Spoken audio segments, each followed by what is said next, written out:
আজকে আপনার যে বইটা লঞ্চ করছেন সেই বইটা নিয়ে আপনাকে কিছু কোশ্চেন জিজ্ঞেস করছিলাম। ডার্মা ডায়াগনস্টিক অ্যাটলাস তৈরি করার পেছনে মূল উদ্দেশ্য কি ছিল? প্রথম উদ্দেশ্য ছিল অ্যাটলাস এমন একটা জিনিস যেটা দেখে এটা ডার্মাটোলজি ভিজুয়াল সায়েন্স দেখে শিখতে হয়। সেই জন্য অ্যাটলাস যদি থাকে যে ছবিগুলি যে রোগের ছবি রোগীর ছবি দেখে সহজেই এটা অনুমান হয়, না পড়ে দেখে বুঝতে পারবে এটা কি ছত্রাক না এটা কি ফাঙ্গাস নাকি এটা কোনো রকম স্ক্যাবিস বা কী ধরনের রোগ। সেই জন্য অ্যাটলাস অত্যন্ত প্রয়োজন। আমাদের সেরকম কোনো অ্যাটলাস নাই।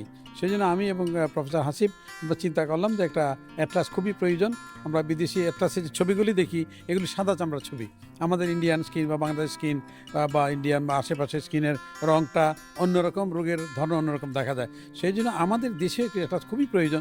সেই জন্য আমরা এটা কাজে হাত দিয়েছি। স্যার, এই বইটি বাংলাদেশের ডক্টরদের জন্য কিভাবে সহায়ক হবে বলে আপনি মনে করছেন? আমাদের প্রথম সমস্যা হবে যে আমাদের দেশে যে ডাক্তাররা হাতে কলমে শেখার জন্য রোগী দরকার, তো সবসময় সব রোগী পাওয়া যায় না। তো ওই অ্যাটলাসের মধ্যে যে রোগগুলি কমন, যেগুলি আনকমন, সব ধরনের রোগ আছে।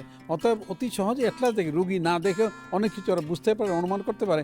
অ্যাটলাসের ছবি দেখে রোগ মিলিয়ে রোগীর চিকিৎসা করতে পারবে এবং অতি সহজেই ডায়াগনোসিস সম্ভব হবে। নতুন ডক্টরদের জন্য এই অ্যাটলাস কিভাবে ক্লিনিক্যালি প্র্যাকটিস করার জন্য সহজ হবে? নতুন ডাক্তাররা প্রথম পড়তে হবে জিনিসটা রোগটা কি। যেমন একটা সোরিয়াসিস তাকে পড়তে হবে।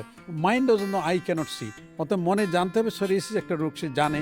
যখন বই পড়বে, যখন ছবিটা মিলাবে আর রোগীর সঙ্গে মিলাবে, তখন দেখবে যে এটা একই জিনিস। তখন নতুন ডাক্তার জন্য অত্যন্ত প্রয়োজনীয় বইটি অ্যাটলাস। আমাদের যে এই বইটি রয়েছে, এই বইটিতে কমন স্কিন ডিজিজ কি কি রয়েছে অ্যান্ড ইমার্জেন্সি ভিজুয়াল রিপ্রেজেন্টেশন যেগুলো রয়েছে, সবচেয়ে গুরুত্বপূর্ণ কি আর কি এখানে? আমাদের দেশে যে কমন ডিজিজের মধ্যে ইনফেকশাস ডিজিজ, যেমন এখন ছত্রাক বা ফাঙ্গাস অনেক বেশি, স্কেবিস অত্যন্ত এখন আমাদের দেশে এন্ডেমিক হয়ে গেছে। সেরকম যেমন সোরিয়াসিস একটা নন কমিউনিকেবল ডিজিজ, বাট অনেক বেশি। এক্সিমা অনেক বেশি, সেই রোগগুলি অনেক বেশি। তারপর দেখা যায় ড্রাগ অ্যালার্জি ইমার্জেন্সি, অথবা ড্রাগ অ্যালার্জি যেমন ঠোঁট ফুলে যায়, চোখ ফুলে যায়, গলা ফুলে যায়। দেখে হঠাৎ করে যে অ্যাটলাস দেখা থাকে, জানে, সে দেখলে বুঝতে পারে এটা একটা সিরিয়াস অ্যালার্জি রোগ, চিকিৎসার সহায়ক হবে এবং রোগটা চিনতে পারবে। নতুনদের জন্য প্রয়োজন এমার্জেন্সি এবং ক্রনিক ডিজিজ, নন ক্রনিক যেগুলি সেগুলিও। অতএব রোগ চেনার জন্য অ্যাটলাস অতি প্রয়োজন, ডার্মাটোলজিতে বিশেষ করে।